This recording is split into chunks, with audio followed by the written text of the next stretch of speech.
যোৱা 7 আগষ্ট তাৰিখে ৰাহুল গান্ধী ডাঙৰীয়াই প্ৰেছ কনফাৰেন্স কৰি কৈছিলে যে ইলেকশ্যন কমিশ্যন অফ ইণ্ডিয়াই বিজেপিৰ লগত মিলি ভোটৰ চুৰি কৰি আছে।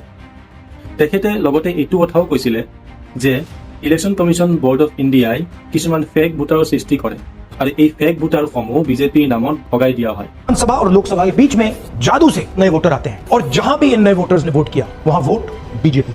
ৰাহুল গান্ধী ডাঙৰীয়া এই সম্পূৰ্ণ প্ৰক্ৰিয়াটোক 5টা ভাগত ভাগ কৰি দিয়ে, যাৰ পৰা এই সম্পূৰ্ণ ফেক ভোটাৰসমূহ সৃষ্টি কৰা হয়।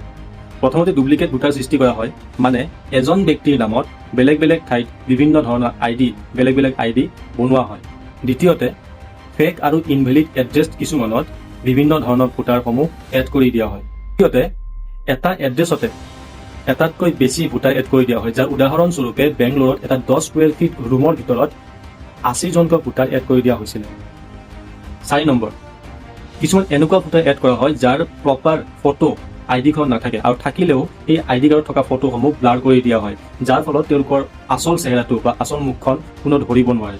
5 নম্বৰতে কিছুমান এনেকুৱা ব্যক্তিক ভোটাৰ লিষ্টত এড কৰা হয় যাৰ বয়স 70ৰ পৰা 80 পাৰ হৈ গৈছে, অৰ্থাৎ তেওঁলোকক ফাৰ্ষ্ট ভোটাৰ হিচাপে আইডি এখন দিয়া হয়। ৰাহুল গান্ধী ডাঙৰীয়াই এইবোৰৰ ওপৰত বিভিন্ন ধৰণৰ এভিডেন্স প্ৰভাইড কৰিছে। তাৰ ভিতৰত সবতকৈ ডাঙৰ এভিডেন্সটো হ'ল বেংগলোৰ চেণ্ট্ৰেল লোকসভা আসনৰ অন্তৰ্গত মহাদেৱপুৰা বিধানসভা সমষ্টিত 1 লাখৰো অধিক ফেক ভোটাৰ সৃষ্টি কৰি বিজেপিয়ে শাসনলৈ আহিছিলে।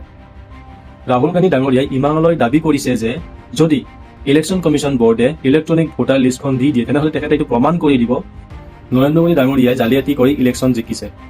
ৰাহুল গান্ধীয়ে ইমানবোৰ প্ৰমাণ দিয়াৰ পিছতো ইলেকশ্যন কমিশ্যন বৰ্ডে এই সকলোবোৰ এলিগেশ্যন ভুল বুলিহে টুইট কৰিছে। না কিবা প্ৰশ্নৰ উত্তৰ দিছে, না কিবা প্ৰমাণ দিছে তেখেতৰ সেই দাবীসমূহৰ।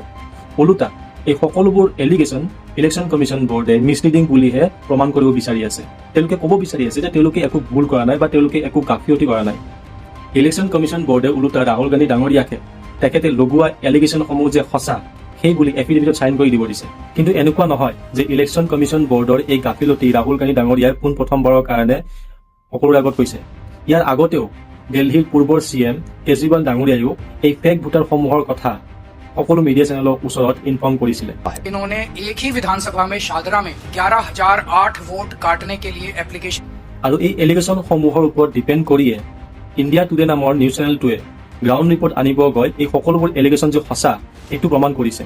এতিয়া ইলেকশ্যন কমিশ্যন বৰ্ডৰ ওপৰত আমাৰ সকলোৰে এটাই মাত্ৰ প্ৰশ্ন যে তেওঁলোকে ন্যায়ভাৱে আৰু যুক্তিসংগতভাৱে ইলেকশ্যন চলোৱাত ক'ত প্ৰব্লেম পাই আছে আৰু তেওঁলোকে যে ভুল কৰিছে সেই বিষয়ে তেওঁলোকে একচেপ্ট কৰিবৰ কাৰণে টান কিয় পাই আছে।